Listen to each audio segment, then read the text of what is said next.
Hello, আসসালামু আলাইকুম everyone. কেমন আছেন সবাই? আশা করি ভালো আছেন। সো আজকের ভিডিওতে আমি কথা বলতে যাচ্ছি কিভাবে রিডিংয়ে ভালো স্কোর করা যায়।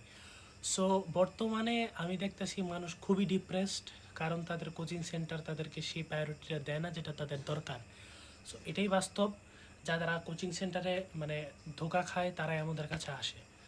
সো এখানে আমি একটা রেজাল্ট দেখাইতেছি। এটা হচ্ছে আমার একটা নিউ স্টুডেন্টের, যিনি টিকটকের মাধ্যমে আমার কাছে আসছে, এবং এটা হচ্ছে তার আগের রেজাল্ট, অর্থাৎ যেটা সে নিজে নিজে চেষ্টা করেছে। এরপরে যেটা দেখাইতেছি এটা হচ্ছে সেই রেজাল্ট যেখানে আমি তাকে সাজেস্ট করছি কিভাবে কোয়েশ্চেন অ্যান্সারগুলো করতে হয়। অর্থাৎ একটাতে দেখেন সে পাইছে 3.5 ব্যান্ড রিডিংয়ের মধ্যে, আরেকটাতে পাইছে 5.5 দেখাইতেছে, বাট এটা মনে হয় মিস্টেক হয়েছে, কারণ ওর 28টা হয়েছে আনসার। 28টা হইলে এখানে আনুমানিক হওয়ার কথা ছিল মেবি 6 বা 6.5, কিন্তু আসছে 5.5। হয়তো বা এটা ওয়েবসাইটের কোনো মিস্টেক।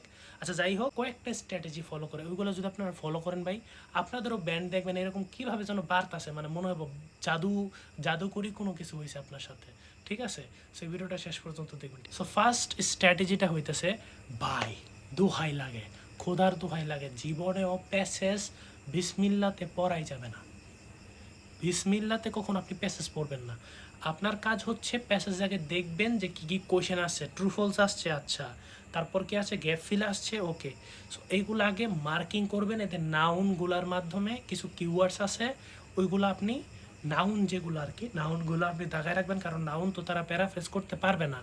তারা তো প্রশ্নের সাথে আপনার প্যাসেজের কোনো মিল রাখবে না, তারা প্যারাফ্রেজিং করবে, মানে ওটাকে ঘুরায় লিখবে। তো ওই ক্ষেত্রে নাউনটা হচ্ছে আমাদের কাছে একটা কিওয়ার্ড, বা আমাদের কাছে বন্ধু বা আমাদের বড় ভাই, যেটার মাধ্যমে আমরা ওই অধ্যায়গুলোকে লোকেট করতে পারি প্যাসেজের মধ্যে, জাস্ট এই কয়েকটা নাউনের সাহায্যে।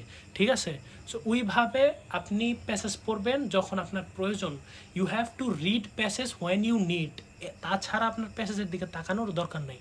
আপনি আগে কোয়েশনের দিকে তাকাবেন, কোয়েশন দেখবেন কী কী আসছে, সেই যেগুলো আসছে ওগুলো কীভাবে সলভ করতে হয়, ওগুলোর ক্লাস করা তো আছে অবশ্যই, হয়তো বা না করে থাকলে আপনি আমাদের কোর্স বুক করতে পারেন আইএলটিএসের।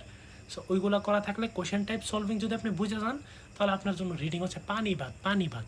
6.5 তোলা কোনো ব্যাপারই না, যে কোনো সময় পরীক্ষাতে 6.5 তোলা যায়।